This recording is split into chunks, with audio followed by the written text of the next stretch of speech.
এত কাজ, কোনটা রেখে কোনটা করব? আর্টিকেল যে কোনটা যাবে, দাদাও বলেছে তুমি যেটা ভালো বোঝো সেটাই করো।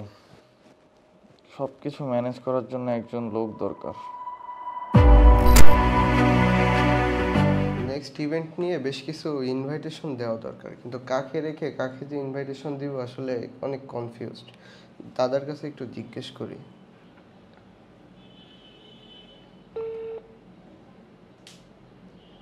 আসসালামু আলাইকুম দাদা।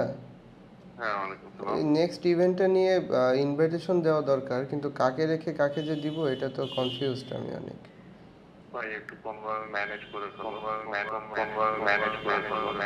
ফেলো। আসলে সব কিছু যদি ম্যানেজ করতে হয় তাহলে কিভাবে ম্যানেজ করব একা?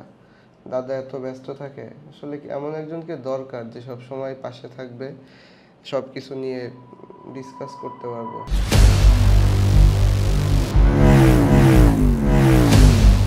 টাস্ক লিস্ট এখনও কমপ্লিট হয়নি, 40% কাজ বাকি।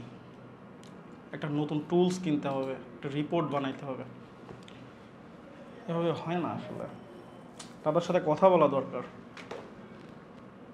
কিন্তু দাদা তো মিটিংয়ে রয়েছে।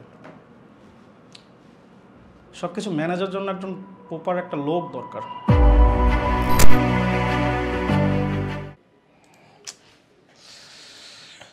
জিনিসগুলো একটু চেঞ্জ আনা দরকার।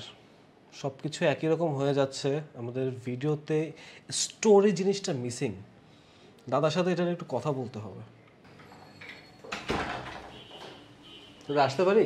দাদার সাথে কথা বলা লোক দরকার। এক কাজ করো, সবাইকে নিয়ে আসো।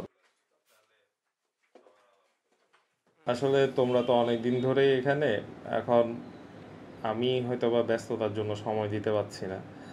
বিজনেস এক্সপেনশন সাথে সাথে ম্যানেজমেন্ট দুইটা আমার দ্বারা হয়তোবা হচ্ছে না, যেটা তোমরাও ফিল করছো, আমাকে অনেক সময় ফোনেও পাচ্ছ না। ওকে, একটু চিন্তা করি। আমার মনে হয় তোমরা আমার রিটায়ারমেন্টের প্ল্যানও করে ফেলছো, দেখা যাক।